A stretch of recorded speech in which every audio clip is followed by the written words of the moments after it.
ETF index mutual funds నేర్చుకుని stock మార్కెట్లో రాణించాలనుకుంటున్నారా? వెంటనే ఈ నెంబర్కి కాల్ చేయండి.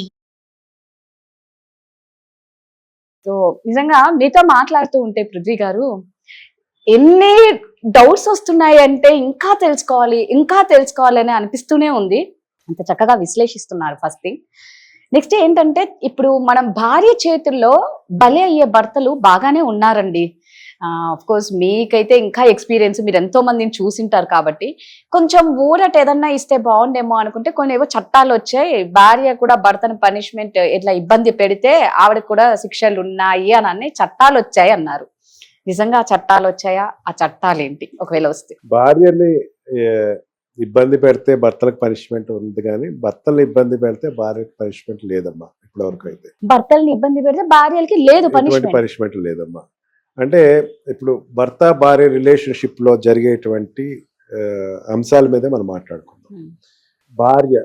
భార్య ఇంటికి వచ్చిన తర్వాత ఎవరో ఎక్కడో తెలియని వాళ్ళ ఇంటి నుంచి ఇంటికి వస్తుంది. ఈ ఇంటి నమ్మొస్తే ఒకే ఒక సాధనం భర్త. అత్తగారు చూస్తారనో లేకపోతే మామగారు చూస్తారనో ఇంటికి రాదు కదా, భర్త చూస్తాడనే వస్తుంది. అందుకని భార్య నమ్మి వచ్చింది ఇక్కడికి వచ్చినప్పుడు ఇక్కడ ఉండేటువంటి పరిస్థితుల్లో ఆవిడకి ప్రొటెక్షన్ అయితే లేదు. ఇక్కడికి వచ్చిన తర్వాత వరకట్నం గురించి హింస జరుగుతుంది. దాని గురించి ఆ అమ్మాయికి ప్రొటెక్షన్ 498A ఇచ్చారు. ఎటువంటి హింస అయినా సరే 498A ఇచ్చారు. ఆ అమ్మాయికి భర్త అత్తమామలు వాళ్ళందరూ కూడా నిత్యం గృహంలో హింస పెడుతున్నారు. డొమెస్టికల్ వైలెన్స్ ఇచ్చింది. ఈ రెండు స్ట్రాంగ్ ప్రొటెక్షన్ ఇచ్చారు. భర్త చెప్పా పెట్టకుండా వెళ్ళిపోయి భార్యను చూడటం మానేశాడు. చూడటం మానేసిన తర్వాత 125 ఆఫ్ CRPCలో ఏం చేశాడు, ఆ అమ్మాయికి వృత్తి అంటే నెల ఆ అమ్మాయికి ఇవ్వాల్సినటువంటి మెయింటెనెన్స్ అనేది వాడికి ఇచ్చారు, ఆ అమ్మాయికి ఇచ్చారు. అండ్ ఫర్దర్గా ఆ అమ్మాయి రేపొద్దున్న నేను భర్తను భరించలేను, డైవర్స్ కావాలి అని చెప్పేసి కోర్టుకి వెళ్తే కనుక ఆ అమ్మాయికి కోర్టులో ఉన్న 4 కేసులో ఉన్న 4 కూడా మెయింటెనెన్స్ ఇవ్వమని చెప్పేసి అన్నారు. అక్కడి వరకు ఆపేద్దాం. అంటే ఈ ప్రొటెక్షన్స్ ఆడవాళ్ళకి ఇచ్చారు. ఈ ప్రొటెక్షన్ ఆడవాళ్ళకి ఇచ్చిన తర్వాత మనకి భర్త భార్య వల్ల హింస పడుతున్నాడు అనేది ఎక్కడ వస్తుంది? ఇంట్లో పెళ్లి చేసుకున్నాక ఇంట్లోనే జరుగుతున్నటువంటి ఒక చర్య కింద చెప్తాం. ఇక్కడ భర్త భార్య చేతిలో హింస పడుతున్నాడు అంటే కనుక డెఫినెట్లీ అతను న్యూసెన్స్ కేసు ఫైల్ చేసుకోవచ్చు. అతను వెళ్ళి కొడుతుంటే కనుక, భార్య కొడితే కనుక అతను వెళ్ళి క్రిమినల్ కేసు ఫైల్ చేసుకోవచ్చు. He can file as any case which he likes.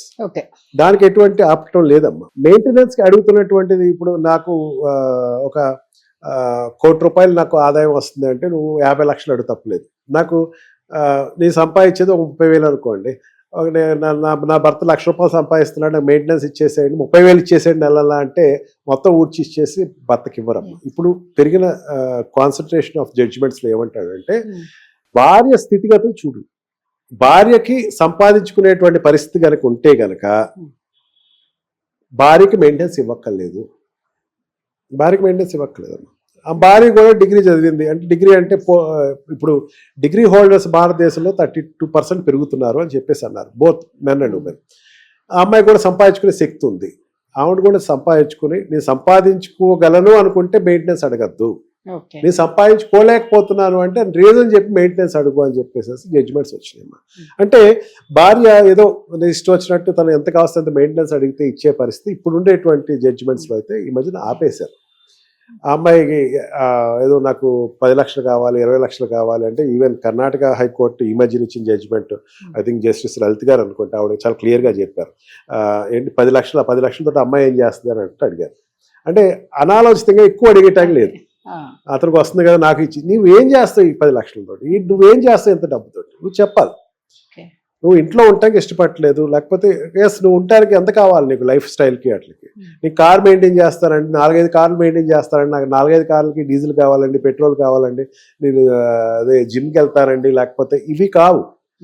సహజంగా బతికేటువంటి ఆడవాళ్ళకి భర్త యొక్క సంపాదన బట్టి వీళ్ళకి చూడమని చెప్పేసి చట్టం. అందుకని ఈ రేషియోస్లో చూసుకునేటప్పుడు ఏంటంటే భర్తకి ప్రొటెక్షన్ ఏంటంటే ఇందాక చెప్పాను 498 దగ్గర ప్రొటెక్షన్. 498 ఏం చేసింది, అరెస్ట్ అనేది తీసేసిందమ్మా.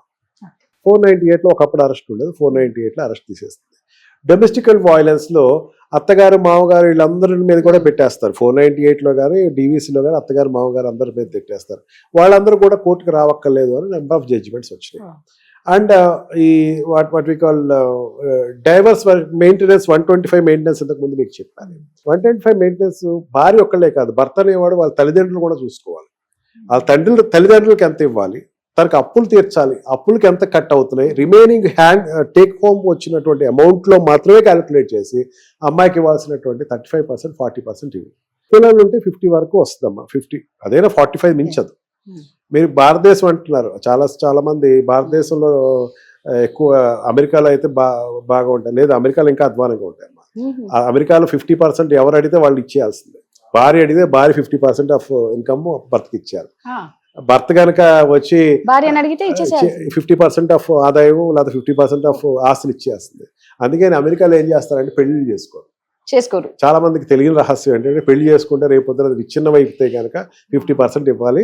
అందుకని దూరంగా ఆలోచించి వాళ్ళు ఏం చేస్తారంటే సుదీర్ఘ ఆలోచనతో పెళ్లి చేసుకోరండి. ఎప్పుడో 55కో 60కో ఇంకా ఈ అమ్మాయి నన్ను వదలదు, ఈ హస్బెండ్ వదలడని అప్పుడు పెళ్లి చేసుకుంటారు. కొడుకుల దగ్గర మనవల దగ్గర పెళ్లి చేసుకునే సందర్భాలు కుక్కలు ఉంటాయి ఇక్కడ. ఆ టైంలో ఎస్ టుడే వాడు వస్తాడు, ఒక రింగ్ తీసుకొస్తాడు, I'm going to marry you on the occasion of your birthday అని చెప్పి ఒక రింగ్ ఇస్తాడు. ఆ రోజు పెద్ద సెలబ్రేషన్ చేస్తారు. ఎందుకంటే ఆ రోజు ప్రకటిస్తాడు మన ఇద్దరు పెళ్లి చేసుకుందామని, కొడుకుల దగ్గర సమక్షంలో ప్రకటిస్తాడు. ఇది అందుకని డైవర్స్ అనేటువంటి దానికి భయపడి ఇద్దరు చేస్తారు ఆ పని. ఇద్దరు కూడా డైవర్స్ అంటే భయమే. ఈ డైవర్స్ నుంచి తప్పించుకుంటాం కోసం అని చెప్పేసి పెళ్లిళ్ళో చేసుకోరు. అలాగే మళ్ళీ జీవితాంతం వాళ్ళు చూడాలి, కొడుకులు చూడాలి, మెయింటైన్ చేయాలి, ఇవన్నీ ఎందుకని పెళ్లే చేసుకోకుండా ఉంటారు. కానీ భారతదేశం ఇంకా ఆ నీచ సాంప్రదాయానికి ఇంకా రాకూడదని కూడా రావద్దనే కోరుకుంటున్నాను. అందుకని ఇక్కడ ఇండియాలో ఉండే భారతదేశ పరిస్థితుల్లో భర్తకి ఇచ్చేటువంటి ప్రొటెక్షన్ అంటే డిఫెన్స్ అనేది బాగానే ఉందమ్మా. డిఫెన్స్ ఎక్విప్మెంట్ బాగానే ఉంది. అంటే అనుకున్నంత అమ్మాయి అంతటి దాన్ని ఇచ్చేస్తారు, లేకపోతే అమ్మాయి డైవర్స్ అంటే డైవర్స్ ఇస్తారు, లేదు కలవాలి అనుకుంటే కలిసే అవకాశం కూడా భర్తకి ఇస్తారు. ఆర్సీఆర్ ప్రొసీడింగ్స్ అంటారు, రెస్టిట్యూషన్ ఆఫ్ కాంజుగల్ రైట్స్. నేను లేదు కలిసి ఉందాం అనుకుంటున్నాను, పిల్లల కోసం కలిసి ఉందాం అనుకుంటున్నాను, నేను మళ్ళీ ఇంకొక పెళ్లి చేసుకుంటే నాకు కష్టం అనుకుంటున్నాను అందుకే కలిసి ఉందాం అనుకుంటున్నాను, నేను మళ్ళీ సమాజంలో నాకు ఇంత గ్రాండ్గా చేసిన తల్లిదండ్రులు నొప్పించకుండా ఉండటం కోసం కలిసి ఉందాం అనుకుంటున్నాను. చిన్న చిన్న పోరుపత్యాలు ఉంటాయి, ఏ కుటుంబంలోనే ఉంటాయి, నేను కలిసి ఉందాం అనుకుంటున్నాను అంటే కలిసి ఉండేటువంటి అవకాశం కూడా కోర్టు కల్పిస్తాను. అంతేగాని డైవర్స్ అనేది సొల్యూషనే కాదు. సూపర్ అండి. ఇంకా నెక్స్ట్ వీక్ మళ్ళీ బోల్డ్ అనే టాపిక్స్ తో మళ్ళీ మేము ఎందుకుంటాం. Thank you.